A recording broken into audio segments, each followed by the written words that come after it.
사랑하는 새벽나라 친구들 반갑습니다. 여러분과 주일 말씀을 나눌 김승겸 목사입니다. 오늘도 말씀으로 하나님과 함께하는 하루가 되길 바랍니다. 여러분은 바쁜 하루를 보낸 후에 혹은 보내는 중에 자신만의 시간을 가지게 된다면 무엇을 하면서 시간을 보내나요? 외향적인 사람이든 내향적인 사람이든 자신만의 시간을 가지는 것은 중요한 것 같습니다. 이 시간을 통해서 우리는 복잡한 생각을 정리하기도 하고 말씀 묵상을 통해 새 힘을 얻기도 합니다. 바쁘고 정신없는 생활 속에서 자신을 지켜내는 시간을 가지는 것이죠. 자신의 몸과 마음을 잘 지키는 것뿐만 아니라 영을 잘 지키는 것도 중요합니다. 우리 삶에는 끊임없는 영적 전쟁이 있기 때문입니다. 오늘 말씀의 제목은 영적 방어 전략입니다. 오늘의 말씀은 유다서 1장 17절에서 25절입니다. 그러나 사랑하는 사람들이여, 여러분은 우리 주 예수 그리스도의 사도들이 전에 했던 말씀들을 기억하십시오. 사도들은 여러분에게 말하기를 마지막 때 자기들의 경건하지 못한 정욕을 따라 행하며 조롱하는 사람들이 있을 것이다 라고 했습니다. 이들은 분열을 일으키는 사람들이며 육신을 따라 사는 사람들이며 성령이 없는 사람들입니다. 그러나 사랑하는 사람들이여, 여러분은 지극히 거룩한 믿음 위에 자기를 건축하고 성령 안에서 기도하며 영생에 이르도록 하나님의 사랑 안에서 자기를 지키고 우리 주 예수 그리스도의 긍휼을 기다리십시오. 의심하는 사람들을 불쌍히 여기십시오. 또 어떤 사람들은 불에서 끌어내어 구원하십시오. 또 어떤 사람들에 대해서는 육체로 더러워진 옷까지도 미워하되 두려운 마음으로 그들을 불쌍히 여기십시오. 여러분을 지켜 넘어지지 않게 하시고 기쁨 가운데 그분의 영광 앞에 흠없이 서게 하실 수 있는 유일하신 우리 구주 하나님께 우리 주 예수 그리스도로 말미암아 영광과 위엄과 능력과 권세가 만세 전부터 그리고 지금과 영원 무궁토록 있기를 빕니다. 아멘. 어제 말씀에 이어서 유다는 믿는 사람들 사이에 슬그머니 들어온 거짓 교사들과 이단에 대한 이야기를 하고 있습니다. 거짓 교사들은 그들의 말과 행동으로 믿는 이들에게 영적인 공격을 하고 있습니다. 이에 유다는 영적인 방어 전략을 제시합니다. 17절의 말씀을 함께 읽겠습니다. 그러나 사랑하는 사람들이여, 여러분은 우리 주 예수 그리스도의 사도들이 전에 했던 말씀들을 기억하십시오.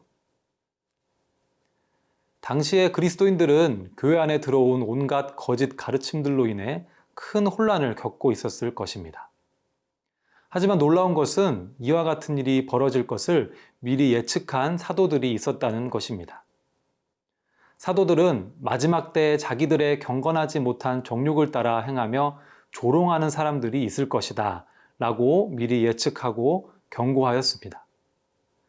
혼란 속에 있었던 그리스도인들은 사도들의 이 말을 기억하며 큰 위로를 얻었을 것입니다. 자신들이 지금 겪고 있는 어려운 시간들이 다 하나님의 계획 속에 있는 일이라는 것을 알게 되었기 때문입니다. 유다는 이에 덧붙여서 거룩한 믿음 위에 자기를 건축하고 성령 안에서 기도하며 하나님의 사랑 안에서 자기를 지키고 예수님의 긍휼을 기다리라고 말합니다. 사도들이 예전에 주었던 가르침과 유다의 권면은 혼란 속의 그리스도인들에게 큰 힘이 되었을 것입니다. 그 당시에 그리스도인들이 사도들의 가르침을 기억하며 영적인 공격을 이겨낼 수 있었던 것처럼 우리 역시 사도들과 수많은 영적 선배들의 가르침을 통해 영적인 방어력을 키워야 합니다. 우리에게 주어져 있는 귀한 선물인 성경은 믿음의 선배들의 가르침과 그 너머에 있는 하나님의 가르침을 품고 있습니다. 그렇기 때문에 성경은 현재 처한 혼란을 잠재우고 우리가 마땅히 나아가야 할 길을 제시합니다. 사랑하는 새벽나라 친구들, 혹시 지금 처한 어려운 상황 속에서 혼자만의 힘으로 이겨내기 위해 끙끙대고 있지는 않나요? 수많은 저자들을 통해 하나님의 마음과 사랑, 가르침이 기록되어 있는 성경은 여러분을 지켜줄 든든한 능력을 가지고 있습니다. 하나님의 말씀을 기억하여 영적인 공격 속에서 넉넉히 승리하는 새나 친구들이 되길 축복합니다.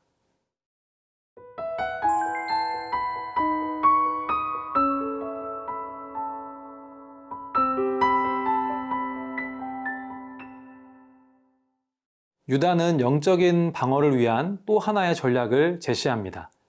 22절과 23절의 말씀을 함께 읽어보겠습니다. 의심하는 사람들을 불쌍히 여기십시오. 또 어떤 사람들은 불에서 끌어내어 구원하십시오. 또 어떤 사람들에 대해서는 육체로 더러워진 옷까지도 미워하되 두려운 마음으로 그들을 불쌍히 여기십시오. 유다는 그동안 믿음을 위한 싸움과 믿음을 지키기 위한 방어를 강조해 왔는데요. 22절과 23절에 나타나는 말씀은 그동안의 말씀과는 조금 다른 느낌을 풍기고 있습니다. 의심하는 사람들을 불쌍히 여기고 멸망하는 불 속에 있는 자들을 끌어내어 구원하고 죄로 인해 더러워진 사람들을 불쌍히 여기라는 것입니다. 잘못된 가르침과 죄악 자체는 멀리하고 맞서 싸워야 하지만 잘못된 가르침과 죄악에 빠진 사람들은 불쌍히 여기고 긍휼히 여겨야 한다는 것입니다. 이와 같은 긍휼의 마음, 불쌍히 여기는 마음은 하나님의 은혜와 자비를 생각나게 합니다. 하나님은 우리가 완전할 때가 아니라 우리가 아직 죄인이었을 때에 예수님을 내어주심으로 우리를 향한 하나님의 사랑을 나타내셨습니다. 만약 하나님이 우리를 불쌍히 여기시지 않고 긍휼을 베풀지 않으셨다면 우리는 죄 가운데서 영원히 고통받았을 것입니다. 예수님의 피가 아니었다면 우리는 어느 누구도 하나님 앞에 설 수 없었을 것입니다. 우리는 이와 같이 크신 하나님의 사랑과 긍휼을 받은 자답게 그 긍휼과 사랑을 베푸는 삶을 살아야 합니다. 지금은 잘못된 가르침과 죄에 빠져 있는 사람이라 할지라도 하나님의 사랑과 긍휼은 그들을 변화시킬 수 있는 능력을 가지고 있습니다. 우리는 이와 같은 믿음을 가지고 모든 사람들을 대해야 합니다. 이러한 믿음이 없다면 우리의 마음은 금세 교만해져서 영적인 무너짐을 경험하게 될지도 모릅니다. 그렇기 때문에 긍휼히 여기는 마음이 영적인 방어 전략이 되는 것입니다.